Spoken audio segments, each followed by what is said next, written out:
نکاح کے بعد اسے معلوم ہوا کہ وہ ماں بننے کی نعمت سے محروم ہے تو اس نے بچے کو ہی اپنا سب کچھ مان کر دل سے اس کی دیکھ بھال کرنے لگی۔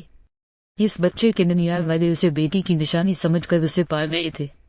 پھر بچے کے باپ اور دادی کو بیٹی کی وفات کے بعد سرونٹ کوارٹر میں جگہ مل گئی اور بیٹے کو ان کے آفس میں نوکری۔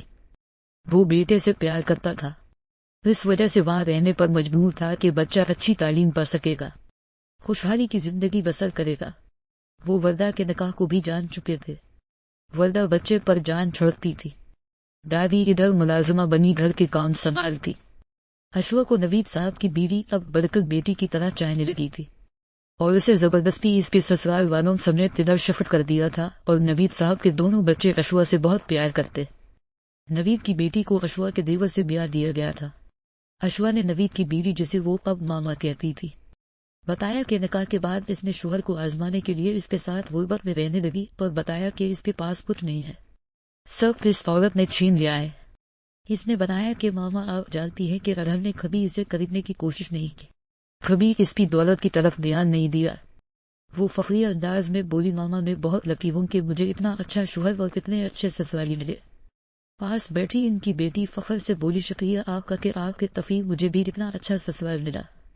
نوید کی بیوی نے کہا، بیٹی تمہارا بہت شکریہ کہ میری بیٹی کو دیور سے بیانے کا آئیڈیا تمہارا تھا۔ جب میں نے پاکستان شوہر کی خواہش کے مطابق ادھر مستقل رہائش پذیر ہونے کا ارادہ کیا تو میں خاص طور پر اپنی بیٹی کے رشتے کے لیے بہت پریشان تھی، مگر تم نے میری یہ مشکل بھی اللہ تعالیٰ کے حکم سے آسان کر دی۔ تم بہت گریٹ لڑکی ہو، تم تو وردہ کو بھی نہیں بھولی سے بھی اپنے گھر آنے جانے کے لیے ویلکم کرتی ہو۔ تم اس کے بارے میں کتنا سوچتی ہو کہ یہ استا میں کا ہے۔ اب تو تمہاری سوتیلی ماں بھی مرتے مرتے معافیاں مانگتی رہی۔ اب بھائی کی شادی بھی تم نے ہی کرنی ہے اور لڑکی بھی تم نے تلاش کرنی ہے۔ وہ مسکرا کر بولی، میرے بھائی نے ہماری یہ مشکل بھی آسان کر دی ہے۔ ماں نے حیرت سے پوچھا، وہ کیسے؟ اشوا نے بتایا کہ وردہ کی نند کو بھائی پسند کرتا ہے اور وہ بھی کرتی ہے، اس کے گھر والے بھی ادھر رشتہ کرنا چاہتے ہیں۔ آپ کا کیا خیال ہے؟ نوید صاحب کی بیگم نے خوشی سے بتایا کہ مجھے تو وہ لوگ شروع سے ہی بہت اچھے لگے تھے جو اس عورت کی اصلیت کو جانتے ہوئے بھی اسے اور اس کے بیٹے بہو کو نواسے کے لیے اپنے گھر میں رکھے، ورنہ وہ صرف نواسے کو بھی رکھ سکتے تھے۔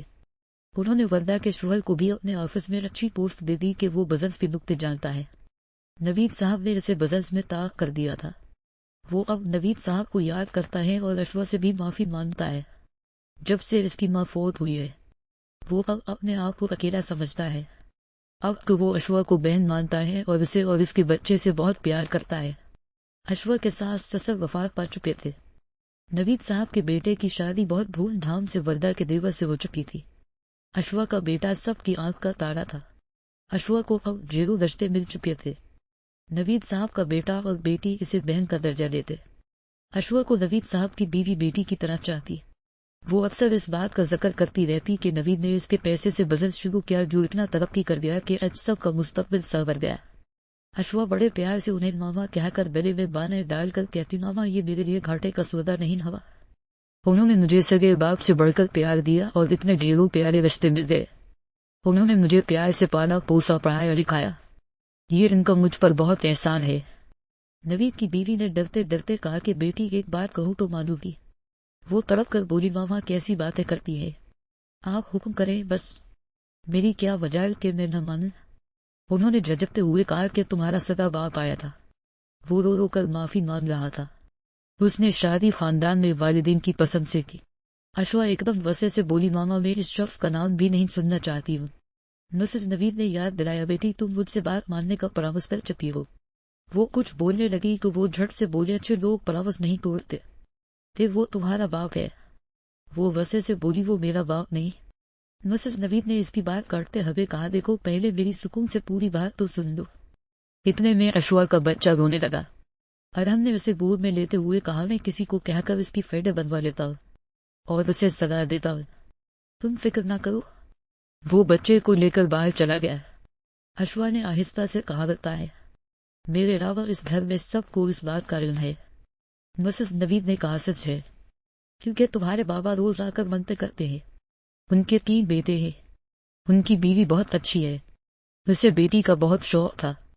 جب اسے پتا چلا کہ اس کے شوہر کی ایک بیٹی بھی ہے تو وہ تڑپ گئی اور بولی، جب میری اپنی بیٹی موجود ہے تو وہ مجھ سے اور اپنے باپ بھائیوں سے دور کیوں ہے؟ تمہارے دادا دادی بہت ضعیف ہو چکے ہیں، وہ بھی اپنے کیے پر شرمسار ہیں، تم پلیز مان جاؤ۔ اشوا آنکھوں میں آنسو بھر کر تیزی سے کمرے سے چلی گئی۔ اشوا کو سب نے بہت منانے کی کوشش کی مگر وہ اس معاملے میں پتھر کی بند کسی کی بات نہیں مان رہی تھی۔ دادا دادی مسز نوید سے فون پر منتے کرتے کہ ہماری پوتی کو بنا لو۔ اس کی سوتیلی ماں، اس کا باپ سوتیلے بھائی شادی شدہ تھا۔ اس کی بیوی کو بھی اپنی نند سے ملنے کا بہت شوق تھا، مگر اشوا کسی کے آگے نہ پگل رہی تھی۔ روز سب منتے کرتے اور فون پر انہیں مایوس کر دیتے۔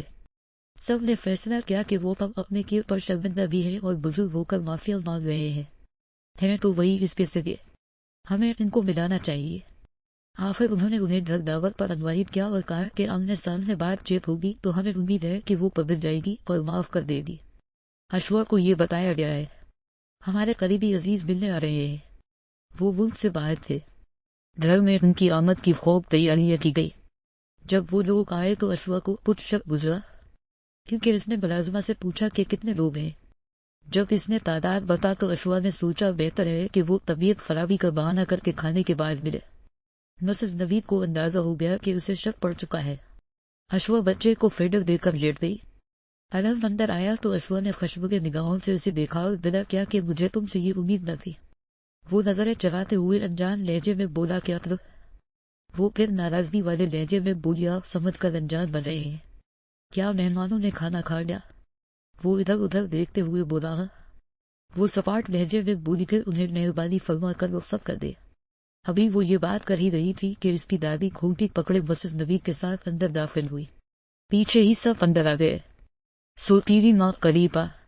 اتنے نے اشوا دوپٹہ درست کرتے ہوئے سیدھی ہو کر بیڈ پر سے اتر کر کھڑی ہو گئی۔ بچہ سو چکا تھا۔ سوتیلی ماں نے آگے بڑھ کر اسے گلے لگا کر پیار سے پوچھا بیٹی کیا تم مجھ سے بھی ناراض ہو اور میرے بچوں سے جو تمہارے بھائی لگتے ہیں اور یہ تمہاری بھابھی ہے جسے تم سے ملنے کا بہت اشتیاق تھا۔